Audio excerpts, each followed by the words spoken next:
Le Rhône en vigilance orange canicule, une alerte de Météo France à partir de ce samedi midi et qui pourrait durer plusieurs jours. Le mercure va grimper jusqu'à 37 degrés dans les rues de Lyon ce samedi après-midi. Les précisions de notre journaliste météo Kevin Fleury.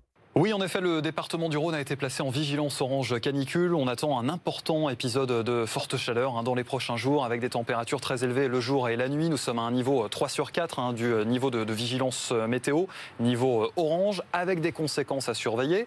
Sachant que les températures seront élevées la nuit, seront élevées également le jour, eh bien en effet, on va surveiller les conséquences sur la santé, sur la pollution, sur la végétation, la nature, évidemment, avec des températures très élevées. L'humidité présente peut-être au niveau de vos sols va progressivement s'évaporer. Donc c'est la sécheresse tout simplement qui va reprendre l'avantage sur les zones encore peut-être humides dans certains territoires. Voici les prévisions.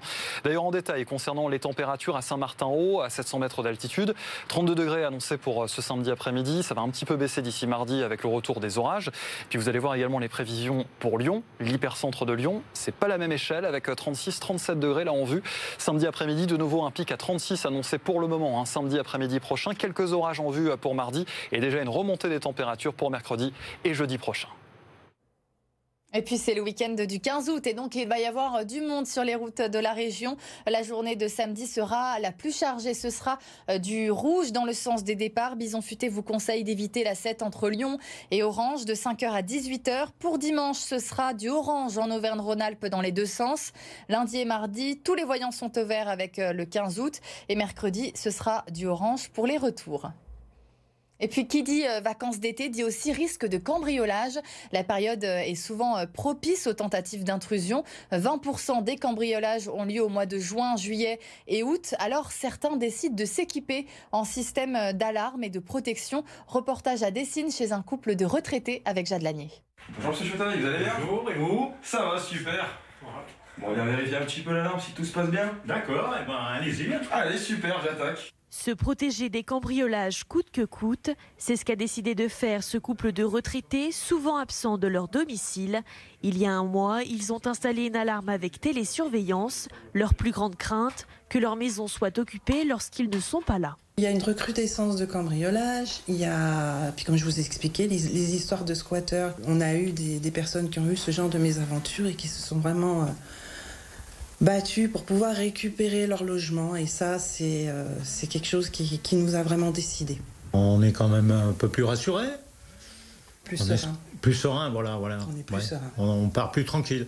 Et cette tranquillité a un prix, 800 € d'installation et un abonnement de 40 € par mois.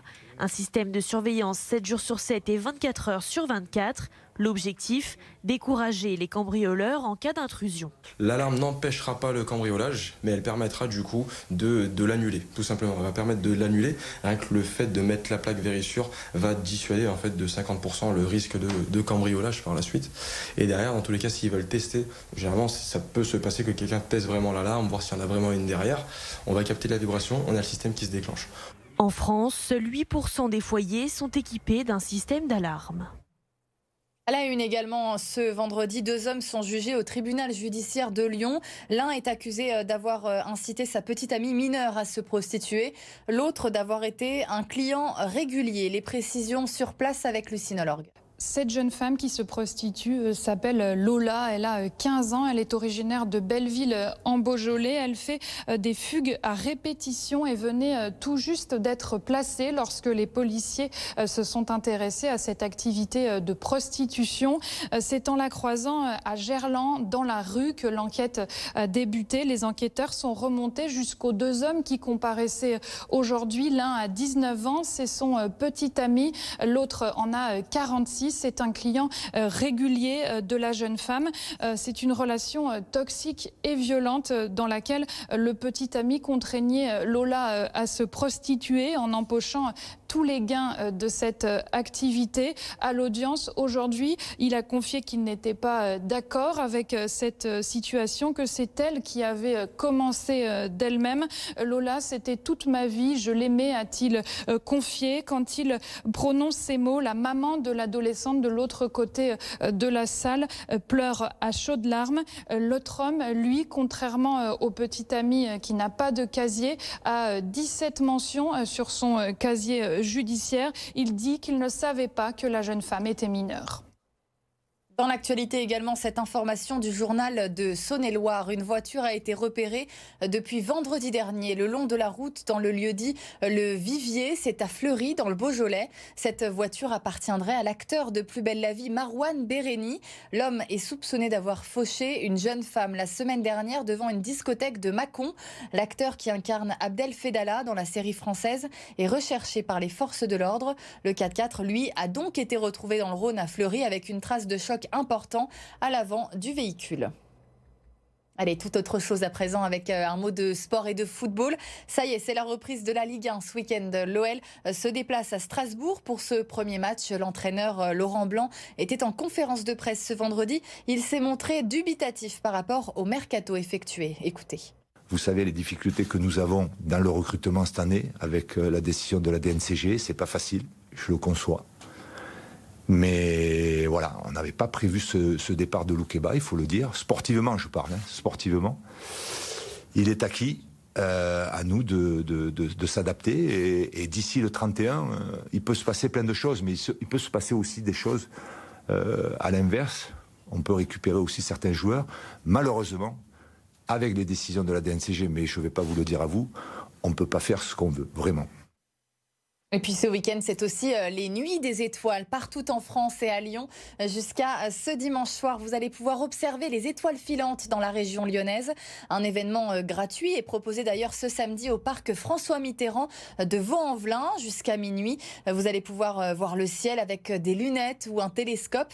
Des soirées d'observation sont également organisées à Saint-Genis-Laval, à Mions ou encore à Saint-Jean-des-Vignes. Allez, dernier épisode de notre série de l'été, C'est beau chez nous. Toute la semaine, on vous a fait découvrir des châteaux près de Lyon. Pour ce dernier numéro, on part au château de Montmelat, à 45 minutes de Lyon, au cœur des vignobles du Beaujolais. Maëva Comsi. Au milieu des vignes, à la porte du Beaujolais, le château de Montmelat. Construit entre le Xe et le XIIe siècle, il a été restauré au fil des époques. Et pour nous dévoiler tous ses secrets, qui de mieux placé que Marie Bénédicte? Elle a vécu ici toute sa vie. On est dans la partie la plus ancienne du château. Vous voyez ces arêtes, ces pierres en arêtes de poisson, qui est une particularité du Xe, XIIe siècle. Particularité aussi reconnaissable, ces pierres dorées, signature du Beaujolais. Le château a d'abord appartenu aux sires de Beaujeu, mais il n'a pas été tout de suite habité. Les sires de Beaujeu habitaient à Beaujeu, qui est la capitale historique du Beaujolais. Ils avaient installé donc leur garnison ici. 2 siècles plus tard, le dernier seigneur de Beaujeu doit rembourser ses dettes.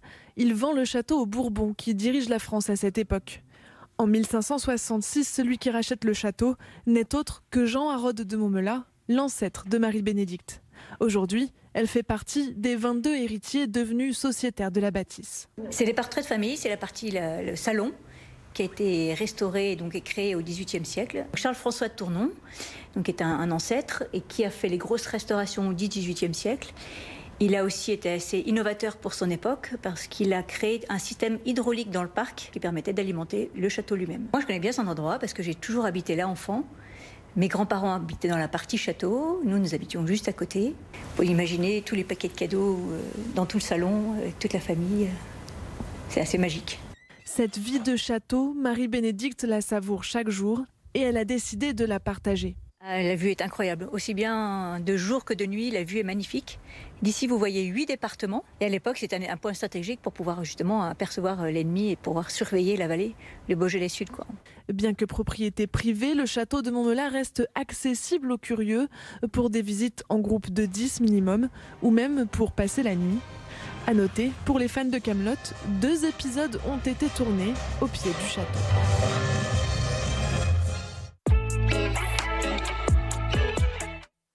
Et puis toute la semaine, vous avez voté pour votre château préféré. On vous en remercie. Vous avez été plus de 500 à voter. Place maintenant aux résultats. Et c'est donc le château des Tours que vous avez le plus apprécié. De loin, il remporte 53% des voix. Le château des Tours est situé à Anse, au nord de Lyon, construit au XIIIe siècle par l'archevêque de Lyon, Renaud du Forêt.